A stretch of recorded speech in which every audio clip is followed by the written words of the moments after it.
G'day, Browncoat here from Koru-Cottage.com again, bringing you a bit of a review for MudRunner, a Spintires game coming off the PS4. So, just so you know, Koru-Cottage is a wee website based in Australia and New Zealand, and there's 3 of us on staff. 2 of the lads have been long-term writers in the industry, and we've started making a bit of video content. So, going to get into a review for MudRunner.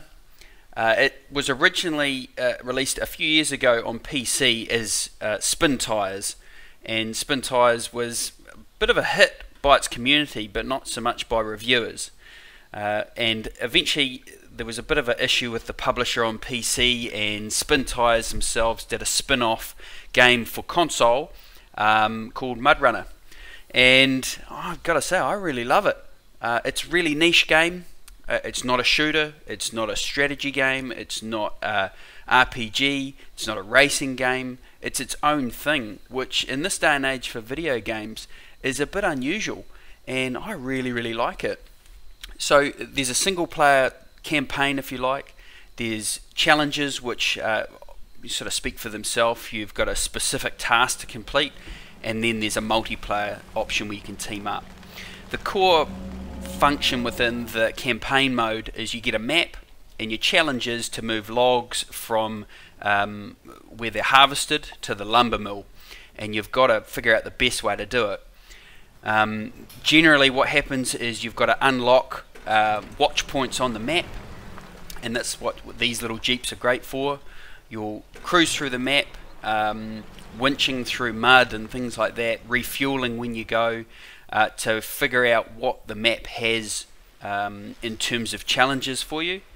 And once you've figured out what you need, how many logs you need to move, how many garage points you need to unlock the next garage on the other side of the map, then you start kitting out your trucks, and you put on log carrying, extra fuel, garage points to open up other areas of the map so you can bring more vehicles on stream. And then there's repair points, because your vehicles will take damage.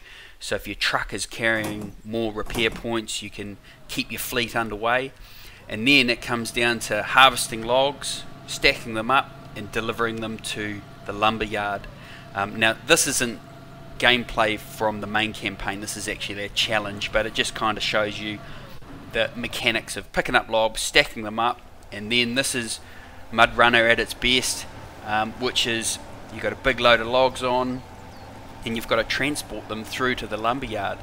And it seems so silly to sort of talk about it.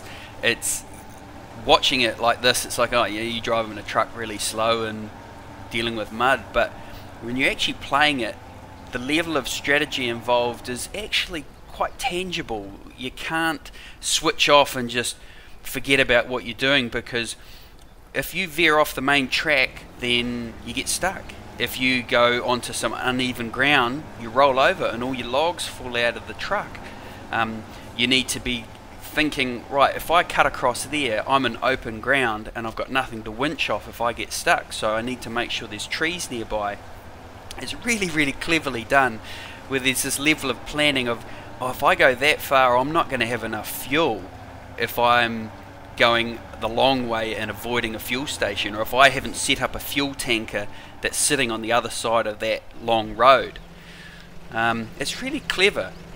Then there's the challenges, and this is one of my favourites. This is what is essentially a crawl up quite a steep track, and you've got to set the vehicle up in low differential, if you like, low gearing, have the diff locks in, and pick your path, and balancing traction and balance. And it seems so silly to talk about, but playing it, it's quite sort of stressful.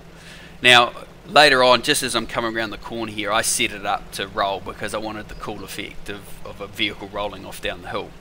But this challenge actually took me 5 or 6 times to get through it, and then there's extra challenges within this, which is player only from cockpit view, which is even harder because you can't see where your wheels are. But boom, rolls over. It can be a bit of a brutal game at times. It will punish you if you get a bit blasé and go, oh, I'll just charge through there and it'll be okay. I tried to do it here. I didn't pick a good line. I didn't allow for the river flow to push me sideways, and I paid the price. I had 2 heavy trucks full of fuel. Tried to cross a river straight through instead of allowing for the flow of the river as well, and it punished me good. But that's kind of what I enjoy about it. It's not about speed, it's not about twitch reactions or anything like that. It's more slow and methodical, and you can drink a cup of tea or have a beer while you're playing, but you just got to keep an eye on the screen, because that little mistake, that little turn left or turn right, will muck you up. One complaint I would have is the camera controls take a heat to get used to. It's like a twin movement camera. You pivot one way and it moves the whole camera, and then a Wii movement just pivots on the point that the camera's sitting on. Either way, I would say that MudRunner is a niche game that is really unique, and I'm so pleased it came to console. If you've got any sort of fatigue from shooters and racing games and RPGs, and you want a crash out game that still allows you to do a bit of planning but won't cause you to become obsessed with storyline and time and multiplayer KD skill and things like that, give this a go. I mean, it's about $70 in New Zealand at the moment. Sure, it'll probably hit a bit of a price drop over Christmas, and if you see it come up cheap, grab it. I honestly think you'll love it. Alright, thanks for dropping by, and remember, go visit Koru-Cottage.com. Thanks.